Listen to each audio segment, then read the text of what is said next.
የተሳሳተ ነው የተባለለት የግብጽና የጅቡቲ ጋብቻ። የግብጽ አልሲሲ የኢትዮጵያን ውድቀት ለማየት ያልፈነቀለውና የማይፈነቀለው ድንጋይ የለም ቢባል ማጋነን አይሆንም። ኢትዮጵያ በራሷ የተፈጥሮ ሀብት እንዳትለማ የዓለሙን ማህበረሰብ በውሸት ለማሳመን ብዙ ርቀት ተጉዞ የከሸፈበት የአልሲሲ መንግስት በቅርቡ ኢትዮጵያ በቀይ ባህር ላይ ወደብ ለማግኘት የምታደርገውን እንቅስቃሴ ከሻዕቢያ መንግስት ጋር በመሆን ለማደናቀፍ ሲሰራ መቆየቱ ይታወቃል። አሁን ደግሞ የኢትዮጵያ ታሪካዊ ወዳጅ የሆነችውን ጅቡቲን የጎበኘው አልሲሲ በኢትዮጵያና በጅቡቲ መካከል የተካረረ ጥላቻን የሚፈጥር ኢኮኖሚያዊ የፖለቲካ ሴራ ያዘለ ተንኮል ሸርቦ በጅቡቲ በኩል ተቀባይነትን አግኝቷል። ሰላም ጤና ይስጥልን የፎረስት ሚዲያ ቤተሰቦች፣ ሰሞኑን በምስራቅ አፍሪካ አነጋጋሪ የሆነውን ጉዳይ እናስቃኛችኋለን። በዚህ ቻናል አዲስ ከሆኑ ሰብስክራይብ በማድረግና የደወል ምልክቱን በመጫን ታማኝና ፈጣን የሆኑ ተከሽነው የሚቀርቡ የፎረስት ሚዲያ መረጃዎችን ዘወትር ይከታተሉ።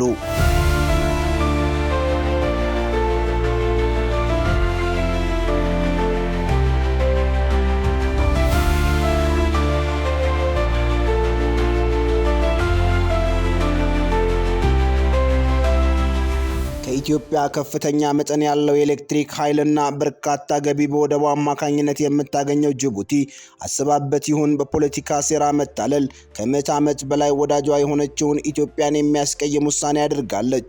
ግብጽ የጅቡቲን ወደብ እንድታለማ በመፍቀድ ለኢትዮጵያ ጀርባ ሰጥታለች። ግብጽ ከጅቡቲ ጋር ያደረገችው ስምምነት የኢትዮጵያን ፍላጎት ያላገናዘበ ቀጠናዊ ውጥረትን ሊፈጥር የሚችልና ከኢትዮጵያ ይልቅ ጅቡቲን የበለጠ ሊጎዳ የሚችል ነው። በርካታ የሀገርና የውጭ ተንታኞች ሐሳባቸውን እየሰጡበት ያለው ይህ ጉዳይ በቀላሉ የሚታይ ጉዳይ አይደለም። ጅቡቲ በግብጽ በኩል የቀረበላትን የወደብ ላልማ ጥያቄ ተቀበለችው። ኢትዮጵያ ከሶማሌላንድ ጋር የገባችውን የጋራ የወደብ ማልማት ስምምነትና የቀይ ባህር ወደብ ጥያቄ ተከትሎ ከመጣ ስጋት ነው የሚሉ ቢኖሩም ኢትዮጵያ ካላት የህዝብ ብዛት አንጻር የኢትዮጵያ የበርካታ ወደብ ባለቤት መሆን ፈጣን የኢኮኖሚ እድገት ለማምጣት ከመፈለግ እንጂ ከጅቡቲ ጋር ያለን ግንኙነት ለማበላሸት አለመሆኑን መረዳት የተሳነው የጅቡቲ መንግስት ኢትዮጵያ ከድህነት እንዳትወጣ አልፎም የጦርነት ቀጠና እንድትሆን ለሚፈልገው የአልሲሲ መንግስት በሯን በዚህ መልኩ በመክፈት ኢትዮጵያን ክፉኛ ያሳዘነ ጉዳይ አድርጋለች። የጅቡቲ ውሳኔ የማይቀለበስ ከሆነ ኢትዮጵያም ሌሎች ወደቦችን በፈጣን ልማት ወደ ስራ የማስገባትና በሁለቱ ሀገራት ትብብር ሊመጣ የሚችለውን ጫና ለመቀልበስ በጅቡቲ ላይ የማያዳግም አስተማሪ እርምጃ መውሰዷ የግድ አስፈላጊ ነው። ኢትዮጵያ ልትወስዳቸው ከምትችላቸው ውሳኔዎች መካከል ዋና ዋናዎቹ በሶማሌላንድ ፈጣን የሆነ የወደብ ልማት ማቀላጠፍና ወደ ስራ ማስገባት፣ ለጅቡቲ የምታቀርበውን የኤሌክትሪክ ኃይል ሙሉ በሙሉ ማቋረጥ፣ እንዲሁም የሩሲያን የፖለቲካ ስትራቴጂ በመከተል ሩሲያ ከዩክሬን ጋር ወደ ጦርነት የገባችው ዩክሬንን ከመፍራት ሳይሆን የኔቶ እንቅስቃሴ በዩክሬን በኩል ሊያመጣባት የሚችለውን ጥቃት ከወዲሁ ለመከላከል እንደመሆኑ ኢትዮጵያም ጅቡቲ የግብጽ መጠቀሚያ እንዳትሆን በጅቡቲ ላይ ወታደራዊ እርምጃ በመውሰድ የግብጽን ሴራ ታከሽፋለች ተብሎ ይጠበቃል።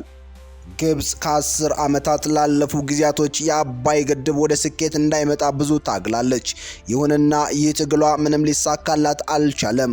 አባይ እንደተገነባና ስራም እንደጀመረ ካረጋገጠች በኋላ የዓለሙ ማህበረሰብ በአባይ ጉዳይ ፊቱን እንዳዞረባት ስላወቀች አሁን ደግሞ ኢትዮጵያ የባህር ኃይል እንዳይኖራት የተጠናከረ የውጭ ንግድ ግንኙነትም እንዳታገኝ ለማድረግ ዙሪያዋ ከወደብ አልባነት በተጨማሪ ምንም አይነት ሌላ የወደብ አማራጭ እንዳታገኝ ለማድረግ እየሰራች ነው።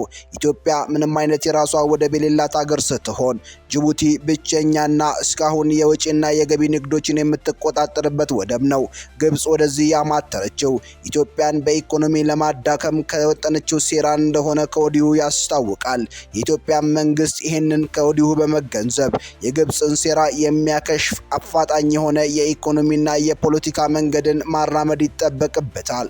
ውድ የፎረስት ሚዲያ ተከታታዮች ይህንን በአጭር ደቂቃዎች የተከሸኑና ፈጣን መረጃ የሚያገኙበትን ቻናል ሰብስክራይብ፣ ላይክ እና ሼር በማድረግ በፍጥነት እንድናሳድግ እየጠየቀን የዛሬውን መረጃ በዚሁ አበቃን። ሰላም።